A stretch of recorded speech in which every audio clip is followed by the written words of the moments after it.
Bonjour tout le monde, ici Sébastien pour un 11e épisode du Cell Show dédié à Occupation Double. J'espère que vous allez bien. Avant de commencer, parce qu'on en a long à dire aujourd'hui, un gros merci à tout le monde. J'ai dépassé le 10 000 vues sur YouTube. C'est une étape supplémentaire dans les règles de YouTube pour faire analyser ma chaîne, pour pousser la chaîne un peu plus loin. Donc, on a dépassé ce seuil-là cette semaine. Un gros merci à tous les gens qui se sont rajoutés dernièrement. Je sais qu'il y a eu un peu de publicité ici et là par rapport à ma chaîne. Un gros merci à tous ceux qui sont là depuis le début. Écoutez, je vous adore. Merci énormément de vous abonner, de vous commenter. Il y a un paquet de commentaires qui se sont rajoutés. J'ai pas eu le temps de les regarder sur YouTube. C'est sûr, je vais faire le tri, peut-être même ce soir, après avoir enregistré cette vidéo aussi. Je vais faire le tour, essayer de répondre à tout le monde. Donc, un gros merci à tout le monde pour vous être joints à nous autres, pour nous partager aussi vos pensées, que ce soit sur les vidéos d'Occupation Double, de Survivor, les streams aussi. Il y a des gens qui écoutent le stream. Sérieusement, ça me surprend même. Il y a quand même plusieurs personnes qui les écoutent. Moi, ça m'a surpris. Donc, un gros merci à tout le monde. Vous êtes vraiment fins. Puis, j'espère vous donner du matériel pour vous motiver dans les semaines à venir. Et parlant de matériel, my God! Je sais pas, là. Mais je pense que de toute ma vie, même quand j'ai participé à la story, je me suis jamais senti aussi mal, avoir eu un aussi gros malaise, avoir eu le goût de mettre sur pause une émission aussi souvent qu'Occupation Double dans les 2 derniers jours. Ça n'a pas d'hostie de bon sens. Sérieusement, là. Je préparais mon texte, puis j'en ai long à dire. J'avais écrit plusieurs pages de discussions, de choses, puis là, j'ai essayé de condenser ça, mais il y a tellement de stock à dire, mais en même temps, c'est tellement pathétique, ça n'a pas de calice de bon sens. Excusez-moi, là, mais vraiment, là, je vous parle du fond de mes tripes, et j'en reviens pas, je suis découragé, je pense que ça l'a mis. Je comprends que ça fait le show, je comprends que tous les événements qui se passent donnent du spectacle. Mais derrière ça, il y a du vrai monde! C'est ça qui fait peur! C'est ça qui m'énerve! Il y a du vrai monde qui vit ça puis qui agisse de cette façon-là. Hey man, je suis découragé. Je suis vraiment découragé, ça n'a pas de sens. Je pense que, tu sais, je veux dire, plus que le fait d'avoir été malade dans les 2 derniers jours, je pense que ça m'a crissé encore plus à terre, juste d'écouter cette émission-là. Écoutez, j'ai décortiqué quand même les bons coups, les mauvais coups des 2 derniers épisodes, donc de la spéciale du dimanche et de la quotidienne du lundi. On s'entend que les bons coups, ça se résume à 2 phrases. Les mauvais coups, ça s'étale sur 4 pages de texte que j'ai écrit. Je vais essayer de résumer ça pendant que je vous parle. Je sais pas comment je vais faire ça, mais écoutez, on va commencer avec les bons coups. Allons-y zen. Bon, premièrement, Adamo. Adamo, il fait bien dans le jeu, là, présentement. Je veux dire, pas nécessairement stratégiquement. On a parlé du manque de confiance l'autre jour, on a élaboré là-dessus. Mais cette semaine, son activité avec Noémie, la façon dont il réagit, même les dernières fois un peu, ses réactions avec Alexandra, des choses comme ça, il gère relativement bien. En fait, il gère de façon cute. Ce qui fait en sorte que on souhaite presque qu'il gagne ou qu'il aille loin dans l'aventure, malgré ses lacunes. Ça a l'air d'un bon gars. Donc, il ressort vraiment comme un bon gars. Et on voit que cette semaine, il y a eu un impact sur le fait que Noémie est restée. Moi, je vous avais prédit que mes prédictions, c'était que Noémie allait quitter avec Karine. La semaine n'a eu aucun impact. Moi, j'analysais beaucoup la semaine qui venait de se dérouler, la façon dont les autres épisodes s'étaient déroulés. Mais dans le fond, c'est l'épisode de dimanche qui a scellé complètement le destin des deux personnes qui ont été éliminées, Elodie et Laura Gabriel. C'est vraiment Puis ça a été le seul épisode qui a eu cet impact-là parce que je vous parlais beaucoup que Hello, son temps s'en venait, que ça allait venir. Je pensais vraiment pas qu'elle allait partir avant Karine, de la façon que le show avait été monté. Mais finalement, ça a été vraiment l'épisode de dimanche et les comportements qu'il y a eu au sein de cet épisode-là qui a scellé le destin de ces joueuses-là. mais je reviens avec Adamo. Adamo a eu son mot à dire par rapport à Noémie. Je pense que si Adamo n'avait pas parlé pour Noémie lors de ce vote-là, Noémie aurait été celle qui aurait été éjectée, qui aurait été évincée. Tant mieux. Adamo, ça lui donne un appui du côté des filles maintenant. Ça lui donne peut-être même un appui et demi si on considère qu'Alexandra l'apprécie encore. Donc, ça peut jouer en sa faveur. Est-ce qu'il va être capable de capitaliser là-dessus? On voit qu'il a de la misère pareil. Son manque de confiance en lui peut rejouer contre lui. Mais présentement, en tout cas, il a bien joué ses cartes dans les derniers jours. Il n'est pas sur le radar de personne. Les gens se confient à lui. Les gens vont y demander de l'information. Donc, s'il continue à jouer comme ça, il risque de se faufiler facilement. C'est un peu ça le cas d'Adamo. Noémie, elle s'en est sortie avec le vote. Elle s'est rapprochée d'Adamo. D'un sens, ça lui a aidé énormément. L'autre côté, le bon coup. En fait, c'est pas un bon coup parce qu'elle l'a pas fait. Mais quand elle voulait aller dans la chambre puis dire à Joanie, ferme ta gueule, câlisse. Écoute, Noémie, je pense sincèrement que si tu l'avais fait, le Québec en entier serait en arrière de toi, OK? Tout le monde voudrait te voir gagner, ou presque, ou du moins te rendre à la fin. Je pense que la majorité des Québécois veulent voir quelqu'un le dire à Joanie, que quelqu'un l'envoie chier, Chris. On peut-tu voir un joueur, une joueuse, n'importe qui, et dire « Ferme ta gueule, tu me tapes ses nerfs », parce que c'est le sentiment du Québec tout entier à l'heure actuelle. Je sais qu'elle a quand même une base de fans, là, mais c'est minime comparé à tous ceux qui veulent l'avoir crissé son camp, là. T'sais, on veut l'avoir décollissé de là. On est écœurés, là. Fait que, de ce côté-là, Noémie, au moins, elle a l'air à avoir un côté qui veut tenir tête un peu à Joanie. Vous voyez, la gorge est encore un petit peu enrouée. Désolé. Mais on voit le côté que Noémie a l'air à vouloir tenir tête à Joanie, mais là, elle l'a pas fait encore. C'est à surveiller. Sincèrement, j'espère qu'elle va le faire. Si elle le fait, ça va être grandiose. Moi, à mon sens, ça va être un épisode de fou, ça va être écœurant. Fait que, de ce côté-là, on attend après toi, Noémie. On attend vraiment après toi et on se croise les doigts. Et Dieu sait que je me croise vraiment beaucoup les doigts pour que tu l'envoies chier, là. Sincèrement, là, puis fais-le souffrir, là. Tu sais, envoie, là, crainte, là, fais-y péter une note, là. Tout le monde va être heureux. Tout le monde va être heureux. Écoute, tu vas sortir comme une grande championne. Que tu gagnes pas Occupation Double, là, tout le monde va t'aimer quand tu vas sortir. Fait que, fais-les. Fais-les, on te le conseille, fais-les. OK? Fait que, c'était mes bons coups. Ça se résume à ça. Dans les mauvais coups, ça, je n'ai un petit peu plus. Premièrement, Laura Gabriel. Elle a été éliminée. Elle était pourtant vue comme une favorite, je pourrais dire, à l'intérieur, dans le sens que les gars semblaient l'aimer.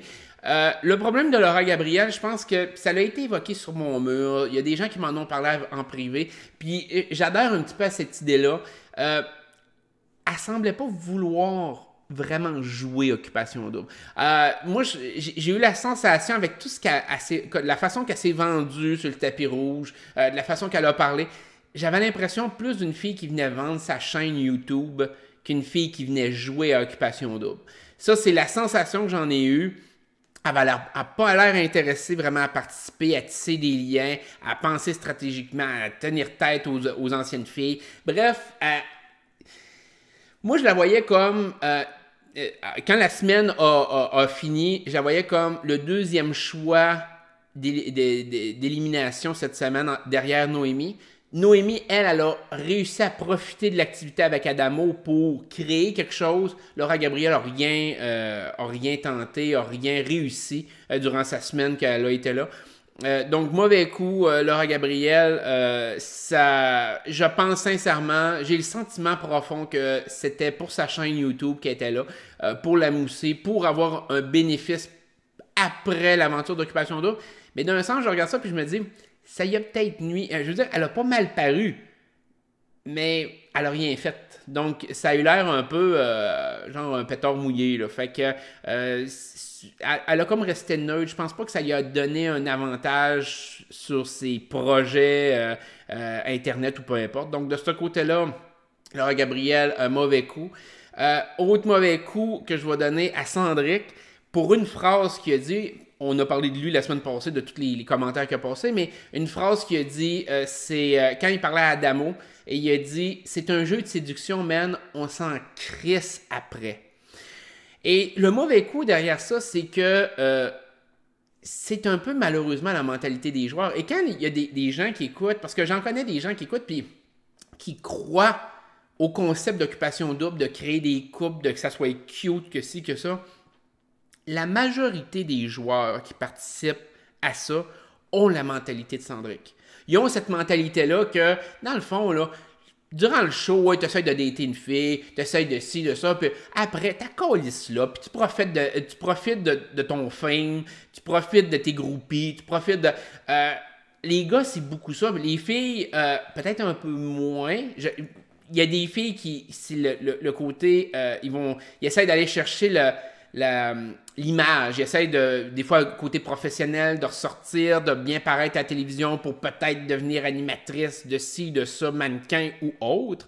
Mais les gars, c'est souvent le fame derrière qui essaie d'aller chercher, d'être populaire, d'avoir plein de filles après tout. Et ce sentiment de Cendrick-là, c'est ça qui me fait détester Occupation Double. Parce qu'Occupation Double est centré sur... du moins le principe de base, est centré sur le fait de faire des couples. Puis Cendrick a très bien exprimé le sentiment que dans le fond, c'est du fake. C'est une mentalité fake. C'est un concept qui est irréel, c'est un mensonge envers la population. Puis j'en ai parlé dans les premières vidéos du Seb Show dédié à Occupation Double. C'est ce qui m'énerve d'Occupation Double, c'est le fait que c'est basé sur un mensonge. Et Cendrick l'a bien exprimé. Puis en plus, ils l'ont montré à TV, ça m'a surpris.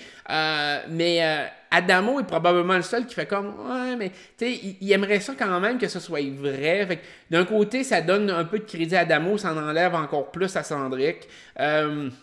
Mais ça montre un peu la mentalité généralisée des joueurs d'Occupation Double, de ceux qui se font choisir, que dans le fond, ce qui se passe dans le jeu, ils s'en foutent un peu. Ils bâtissent dans le jeu pour l'après et non pas le pendant ou l'histoire d'amour ou autre. Fait que ça, de ce côté-là, c'est sûr c'est un mauvais coup, mais je pense que c'est Cendrick exprime le concept, donc c'est le concept en tant que tel qui est le problème, en mon sens. Mauvais coup, je sais pas si je peux vraiment dire que c'est un mauvais coup, mais oui, ça en est un, mais tu sais, pauvre Louis-Philippe. Écoute, j'étais tellement... Je le dénigrais un peu dans certaines vidéos, je trouvais tellement qu'il avait l'air épais sur certains aspects, mais pauvre Louis-Philippe, je veux dire... Je me sens mal. Tu sais, je me sens un peu... si vous avez déjà lu les bandes dessinées de Gaston Lagaffe, ça me fait penser un peu à ça. Le gars, là... il est tellement gaffeur, malgré lui, il essaye pas de mal faire, mais il se plante à chaque fois. Il est comme, tu sais, il en fait pitié, tu sais, je veux dire, là, je suis rendu, je l'écoute, puis je suis comme, pauvre lui, je peux pas croire que toute la merde tombe dessus, puis je vais expliquer un peu le problème de Louis-Philippe par rapport à ça, c'est que Louis-Philippe, il est parti et il était le favori de plusieurs filles. Les filles voulaient se battre pour Louis-Philippe. Ça a été un des premiers à être choisi. Ça a été un des premiers pour des activités, pour faire comme un des préférés. Il a été le premier sur le tapis rouge, d'ailleurs, à être choisi. Puis Louis-Philippe, c'est comme... Les femmes ont eu l'air de l'idéaliser. Okay? Ils ont eu l'air de faire comme « Oh mon Dieu, Louis-Philippe, il est écœurant, il y a ci, il y a ça, il est intéressant. » Et là, il lui pète la balloune d'un sens, parce qu'il est choisi pas. Parce qu'ils embrassent pas, parce qu'il fait pas les moves que les filles s'attendent qu'il va faire, tu sais. Puis ça fait en sorte que toutes les filles sont en crise après lui parce que c'est comme s'il se branchait pas. Ce qui est pas une mauvaise chose, là. On s'entend que c'est pas négatif qu'il se branche pas. Il prend son temps, il check d'un bord, il check de l'autre. Dans le fond, Louis-Philippe est probablement le joueur qui joue le plus la game d'Occupation Double de qu'est-ce qu'elle devrait être, c'est-à-dire un jeu de séduction, de voir, OK, quelle fille qui m'intéresse, OK, laisser un peu d'espoir d'un bord, laisser un peu d'espoir de l'autre, puis essayer de se faufiler. Mais les filles sont en tabarnak, là. Les filles, ils pètent des cris, c'est comme il a menti. Il a pas vraiment menti. Je veux dire, de la façon qu'il explique tout ça, le gars, il a gardé certaines affaires pour lui. Il a pas bullshité personne. Il a pas... Tu sais, je veux dire, il a été vrai dans l'intérêt qu'il montrait, puis il a été vrai dans le turn-off qu'il ressentait. mais c'est parce qu'il n'est pas capable de gérer ça. Il n'est pas capable de gérer intelligemment, au même titre que Philippe, lui, il fait de la merde, mais il gère bien. Louis-Philippe, lui, est pas capable de gérer ça. Il est comme, d'un côté, il est épais, mais c'est un épais naturel. Je veux dire, il est pas méchant dans son côté épais. Il veut quelque chose de positif, pareil, à l'arrière de ça, mais le gars, il se plante atrocement. Puis, tu sais, je veux dire, moi, quand il a fait, il a dit, tu sais, il parlait de l'élimination gars-fille cette semaine, puis il disait, le gars, j'ai une bonne idée. Puis, il sait que c'est lui. Il sait que c'est lui qui risque d'être éliminé cette semaine, puis comme... Ben, coudonc, mon aventure a été le fun. Tu sais, c'est comme... le gars, il est conscient de tout ce qui se passe. Il est conscient de tout ce qui arrive. Mais, genre, c'est comme... C'est pas de sa faute. Il est comme victime de tout ça. Puis là, il sait juste pas comment gérer ça. Fait il en devient drôle, sincèrement. C'est niaiseux, mais dans les 2 derniers épisodes, j'ai quasiment le sentiment de faire comme... Ah, juste pour le show, j'aimerais ça qu'il continue. J'aimerais ça qu'il aille plus loin. Juste pour voir à quel point il va créer de la merde malgré lui. Parce que c'est vraiment ça. Puis il a pas l'air d'avoir un fond méchant. C'est encore plus drôle. Lui, c'est vraiment...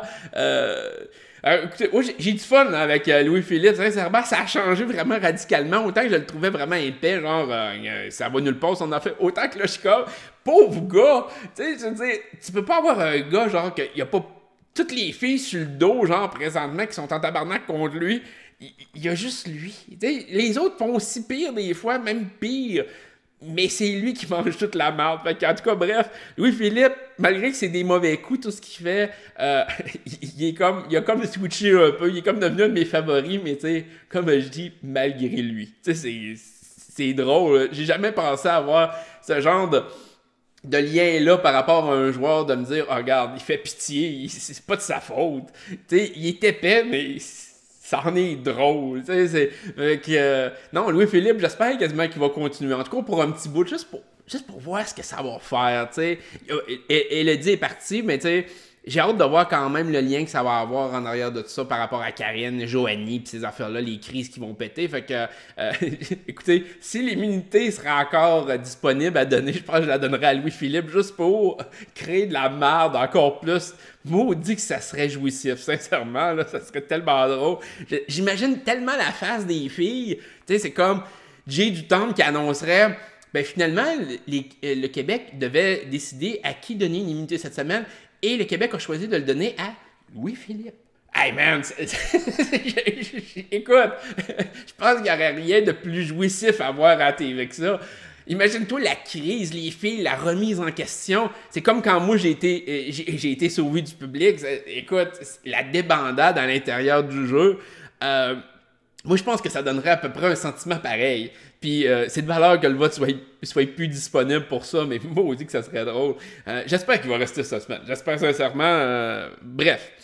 Fait que, là, on enchaîne dans le trio de tête. C'est un trio indiscutable, à mon sens. 3e position, Elodie.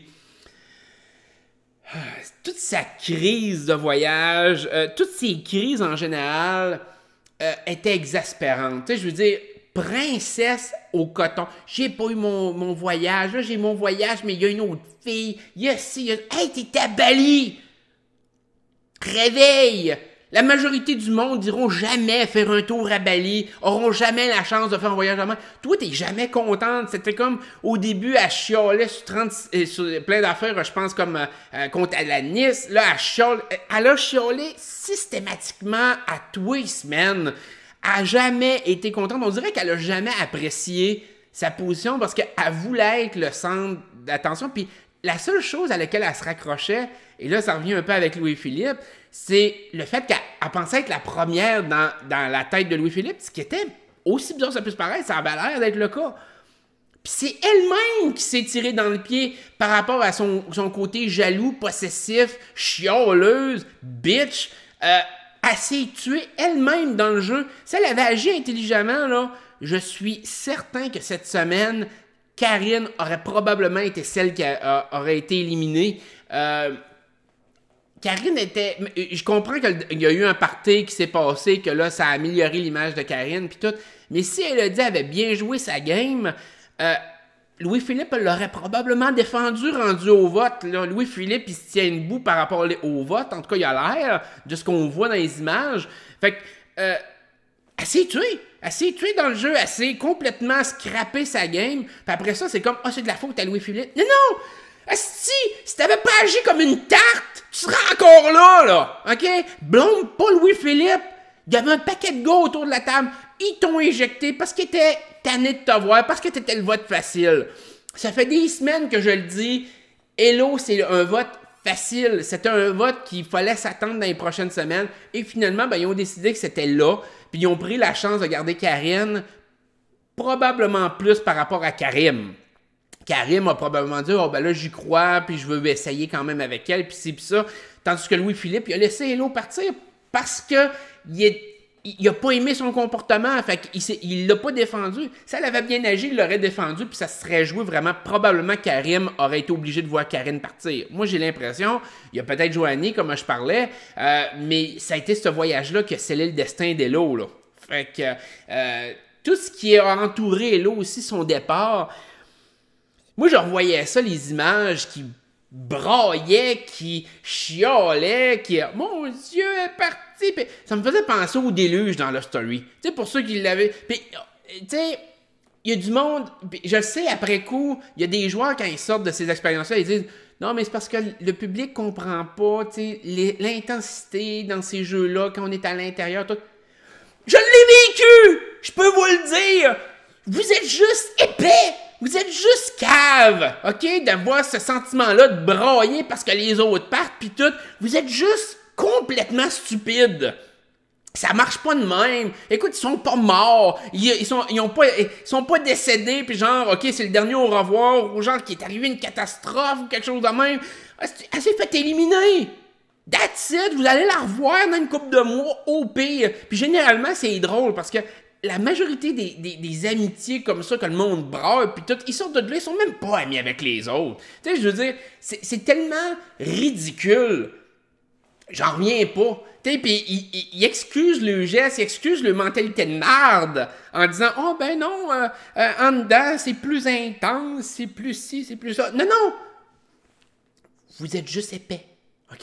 Fait que j'espère ne pas entendre ça des personnes qui vont être éliminées comme Karine Joanie plus tard, qui vont arriver puis qui vont dire « Oh non, c'est parce que le jeu était intense, les émotions étaient fortes, tout. » Non, c'est parce que vous contrôlez pas vos émotions, vous contrôlez pas la façon de jouer, vous êtes pas là mentalement, vous vous surestimez par rapport à ce que vous valez dans la vraie vie. Puis là, vous pensez vraiment que « Oh mon Dieu, je suis extraordinaire. » Puis là, « Oh mon Dieu, on a perdu quelqu'un d'extraordinaire. » J'en reviens pas. Vous braillez, Chris. Vous venez d'avancer d'une position. Je peux comprendre Hello qui braille en partant parce qu'elle se sent trahie. Elle se sent genre son expérience est terminée. Elle s'en va de Bali. OK, bon, à la limite, je peux dire « Ouais, OK, elle peut brailler. » Puis elle a braillé moins que les autres. Puis je fais la transition par rapport à ça avec Karine. Karine qui braille comme une madeleine parce que Hello s'en va. Oh, je pouvais pas croire que c'est toi, puis j'ai eu de la peine. Aïe, c'est folle! Si c'était pas Hello qui partait, c'était toi! C'est toi qu'on se serait débarrassé, puis je peux te garantir que ça aurait été vraiment bénéfique pour nous autres. Pour notre qualité mentale, vraiment, sincèrement, ça aurait fait du bien. OK? Mais non, on est encore pogné avec toi. OK? Fait que le côté Karine qui braille sur le départ d'Hello, puis je vais la venger, puis ça. Hey, si, je vais la venger. Tu viens d'avancer d'une position dans le jeu. Tu peux-tu rester focusé sur ton jeu, genre, puis essayer de voir positivement, puis dire, regarde, j'ai avancé d'une place. La semaine prochaine, il y a des grosses chances que ça soit un gars qui se fasse éliminer. Fait que, bon, ben, moi, j'avance, mon petit. Tu sais, essaye de focaliser là-dessus, puis, ça va bien aller. Mais Karine n'est pas de même. Tu sais, je veux dire, là, elle vient de voir quelqu'un de partir. Puis, tu sais, c'est toute la stratégie de dire les nouvelles, eux autres, ils n'ont pas d'affaires ici. C'est des adversaires. Mais comme j'ai dit dans un autre Seb Show, toutes les filles, vous êtes toutes des adversaires les uns envers les autres. Êtes-vous capable de catcher ça? Les gars, c'est pareil, mais les gars, ils font moins de cas de ça. Mais je veux dire, Chris, que soit ancienne, qu'il soit nouvelle, vous êtes toutes des adversaires. À la fin, il y en a juste une qui gagne. Une! l'humain! Je peux pas comprendre, ça n'a pas de sens. En tout cas, bref. Montée de lait. Et Dieu sait que là, je suis rendu à Karine et je m'en vais vers Joanie. Imaginez-vous ce que ça va être. Je vais essayer de baisser le... OK. Donc, Karine. Moi, là, tout ce qui a fait me tape ses nerfs présentement. Je sais pas vous autres, là, mais tu sais, la compétition de lundi soir, la façon qu'elle s'exprimait, puis toute l'ambiance de on fait ça, puis oh, je pensais que là, puis l'œuf, puis... Man, ta femme tue ta gueule. Tu sais, je veux dire, ça... C'est tellement déplaisant de l'écouter, c'est tellement déplaisant la suivre de cette façon-là. Ils mettent l'emphase là-dessus. Puis je le sais comment ils produisent l'émission, je le sais comment ils veulent monter le show. Ils veulent vraiment qu'on la déteste au plus haut point, là. Ça veut dire que vraiment, là, ce qui s'en vient va être probablement pire. Parce que vraiment, ils mettent l'emphase, Joanie puis Karine, ils mettent vraiment l'emphase pour qu'on les haïsse, qu'ils nous tapent ses nerfs, qui ont l'air des folles. Fait que j'ai l'impression qu'il y a vraiment quelque chose qui va...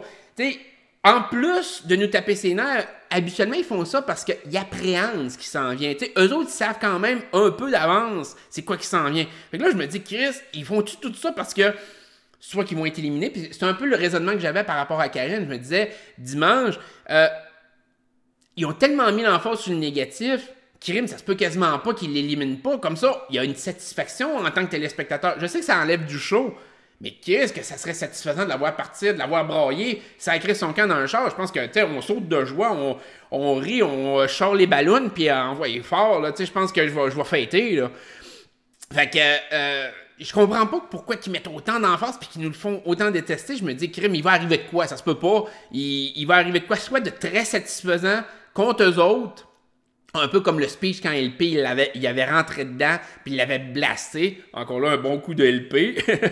Mais, tu sais, je veux dire, j'ai vraiment l'impression que Karine et Joanie sont campés dans le rôle de bitch, de fille qui tape ses nerfs, puis ils seront pas capables de sortir de ce rôle-là. Là. C'est terminé. Là.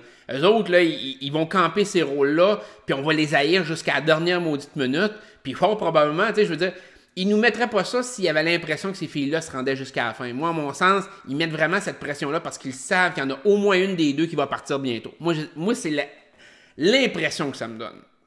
Fait que probablement que s'il y a un vote mix ou un vote de filles ou quelque chose, Karine risque de se faire clencher. J'ai cette impression-là. Peut-être que je me trompe, mais j'ai l'impression que ça va être la prochaine qui va partir.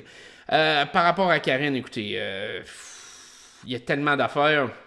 Mais je pense que Karine, je l'ai résumé un peu aussi avec Hello. Fait que je vais passer outre Karine. On s'en va sur Joanie.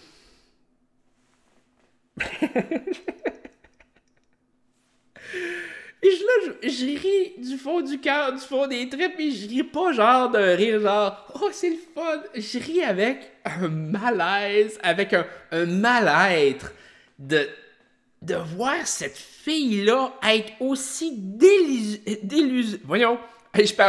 désillusionnée de sa personne. Ça n'a pas de bon sens! Hey, écoute, là, être rendue à penser qu'elle est la mastermind, la manipulatrice en chef d'Occupation Double, genre, elle est en train de révolutionner Occupation Double, puis sa façon de jouer, puis la façon de penser.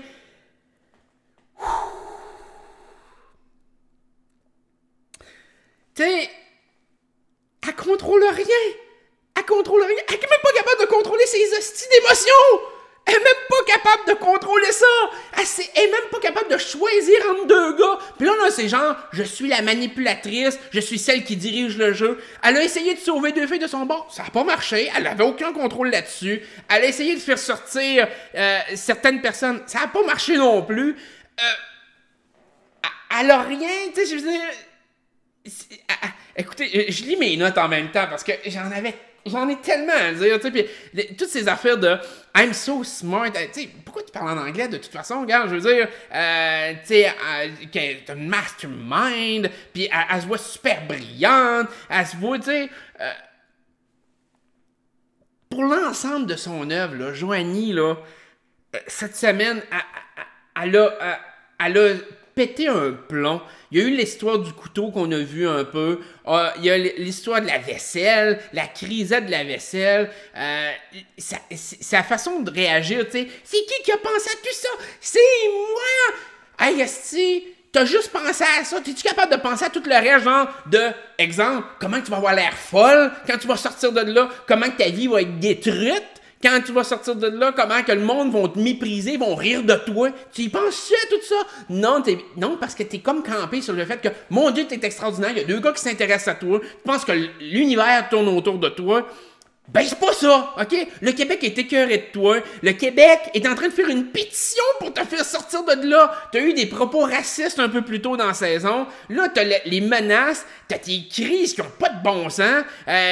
Dès que t'as un esprit que tu penses être plus forte que les autres ou plus intelligente que les autres, tu sais, je veux dire, c'est pas drôle. Quand Alexandra essaye de la calmer, puis que Joanie fait comme, ah ben oui, moi je suis la mastermind, toi tu t'occupes de d'autres choses. Voyons, toi, tu penses vraiment que t'es plus brillante qu'Alexandra, puis Alexandra acquiesce un peu. J'ai l'impression qu'Alexandra, c'est comme, je la laisse parler, je m'en calisse de elle. Mais tu sais, tu penses vraiment là, que tu contrôles le jeu? Tu penses vraiment là, que le jeu est centré sur toi? Oui, le jeu est centré sur toi, à tes dépens. Tu comprends-tu que t'es le centre de l'attention, mais présentement, le Québec en entier est en train de rire de toi. Le Québec en entier est exaspéré de ta personne. Puis quand tu vas sortir de là, c'est tout ça que tu vas gérer. Puis probablement que tu ne trouveras pas de job non plus par après avec les comportements de merde que tu as là. Tu sais, la fille, là, elle a pris vraiment des décisions complètement innocentes depuis le début du jeu. Là, elle pense vraiment qu'elle contrôle tout. J'ai jamais vu une joueuse aussi insignifiante, aussi déconnectée de la réalité. Elle est censée avoir étudié en psychologie. Écoute, c'est la joueuse qui a le besoin le plus d'une psychanalyse présentement, là. Elle a besoin d'un suivi, là. Sincèrement, ça n'a pas de sens. Et je veux dire, puis j'enlève pas le côté show. Je le sais qu'elle fait le show. Je le sais que c'est intéressant de la voir. Ben, intéressant, on s'entend, là. Mais c'est intéressant de voir les conflits qu'elle gère, la merde qu'elle fait. Ça fait de l'action. Mais si on parle de la personne, si on parle de la joueuse, c'est terrible. C'est exécrable comme jeu. Je veux dire, elle va peut-être continuer à pousser un peu plus loin, mais elle est complètement déconnectée. Elle est dans sa bulle, elle est dans son monde. Puis qui laisse passer. Moi l'extrait qui me titille un peu présentement, l'extrait du couteau, qui laisse passer ça à la TV, ils savent, la production le sait que c'est grave. Fait que Production JV savent que c'est grave. Fait que s'ils ont mis, ils l'ont quand même ajouté, c'est parce que quelque part, ils savent qu'elle va se planter. Moi, c'est comme ça que je le vois, ça se peut pas, tu sais, qu'elle va payer le prix fort. Moi, c'est comme ça que je l'analyse. Parce qu'ils ne mettraient pas ce couteau-là en sachant que tout va bien pour elle après, là. Ça, c'est vraiment le cue, genre, on veut qu'elle parte. Je pense que même la production est rendue à ce stade-là. Puis ça arrive des fois dans une production de télé-réalité que même la production veut voir un joueur partir. Puis il pousse d'une certaine façon pour que le joueur soit commette une erreur, soit que le public réclame que le joueur parte. Puis de ce côté-là, j'ai l'impression que c'est un peu ça. Je pense que eux autres, ils voient que Joanie est nocive pour le jeu. Elle est instable. Puis il n'y a rien que tu peux faire en arrière de ça. La joueuse n'est pas là mentalement. Là. Puis d'un côté, je trouve ça triste. Elle, sa vie va être détruite après. Y a-t-il un gars qui va vraiment vouloir dater cette fille-là? Moi, à mon sens, non. Ça se peut que oui. Sa job, on s'entend-tu qu'il n'y a aucun cabinet de psy qui va vouloir l'avoir? Tu sais, je veux dire, même si ça se part à son compte, voulez-vous être vraiment le patient de Joanie? Là? Et man! Non. Moi, je vous le conseille pas, là. Fait que, même ses amis, tu sais, je veux dire, tu vas-tu vraiment vouloir t'afficher avec Joanie après Occupation Double? Même si t'es ami avec, là, tu vas faire comme... Puis c'est tout ce cheminement-là. Fait que la fille va l'avoir dur après. Puis Occupation Double est un peu montée sur le fait que quand les joueurs sortent de là, ils sont comme laissés un peu à eux-mêmes. Il n'y a pas de suivi avec les joueurs. Ils les abandonnent dans la nature. En tout cas, par le passé, ça a toujours été ça. Fait que Joanie, elle va manger vraiment, vraiment ses bas quand elle va sortir de là. Puis dans un sens, je me dis, ça va peut-être l'aider. Tu sais, je sais pas à quel point, mais tu sais, elle va peut-être fesser son mur, puis elle va se rendre compte à quel point que, dans le fond, son comportement elle pense extraordinaire, c'est un comportement de merde aux yeux de tout le monde. Fait que ça va peut-être la remettre en question, ça va peut-être l'aider, ça va peut-être lui permettre de faire sa psychanalyse personnelle. Mais écoutez, hey, j'ai tellement d'affaires. J'ai écrit un paquet de phrases qu'elle a dit, puis là, je sais que je pète le temps bien solide. Fait que je vais me calmer. J'avais pris la question de Pat Lucci. Deuxième fois que je parle de Pat Lucci, parce qu'il m'a laissé un message sur mon mur. Je vais finir avec ça, fait que c'est une question plus zen. Puis je vais y répondre dans le fond par rapport à ça. Ce qu'il m'a demandé dans le fond sur mon mur Facebook, c'est: serait-il possible que la production détienne un veto ou une influence sur un candidat qui serait détesté des autres candidats dans le show et qui soit indispensable pour le show car il emmène des hausses de code d'écoute et autres? Normalement, non. OK? Normalement, ce que des émissions de télé-réalité font, ils peuvent pousser pour certains candidats, pas d'une façon avec un veto ou autre, mais des fois pour des immunités, entre autres, ou des activités pour le permettre de, comme exemple, justement, on a vu comme Noémie, c'est un exemple, un bon exemple de ce côté-là. Noémie était probablement en danger. Ils ont voulu rétablir un peu sa situation, y offrir de quoi. Ils ont offert une activité avec Adamo. Bon, ils essayent de compenser pour donner la chance. Donc, des fois, ils spotent un joueur pour donner la chance de se faire valoir pour avoir un petit plus. Dans des compétitions comme Survivor aux États-Unis, des fois, j'ai l'impression des fois qu'ils arrangent un peu les compétitions d'immunité pour favoriser certains joueurs quand les joueurs ils savent qu'ils vont emmener du plus. Mais normalement, puis je peux pas parler en tant qu'occupation, excusez-moi, pour occupation double précisément, mais normalement, il n'influence pas ce côté-là d'une influence directe de dire faut que vous fassiez ça, faut que ou on met un veto sur un joueur ou des choses comme ça. Il essaye de manipuler, ils peuvent le faire un peu, tu sais, de dire, comme exemple, ils voudraient voir Louis-Philippe partir cette semaine, bon, ils pourraient rencontrer les joueurs en personne, puis la question posée, c'est: est-ce que tu crois ce que Louis-Philippe dit? Est-ce que tu crois que Louis-Philippe dit la vérité? Est-ce que Louis-Philippe est sincère? Et ça met le doute. Là, à ce moment-là, les joueurs se disent: ah, pourquoi ils m'ont demandé ça? C'est-tu parce que Louis-Philippe nous ment? Et là, c'est les joueurs qui créent, dans le fond, la dynamique. Ça se peut. Ça, ils peuvent le faire. Ça, il y a une marge de manœuvre.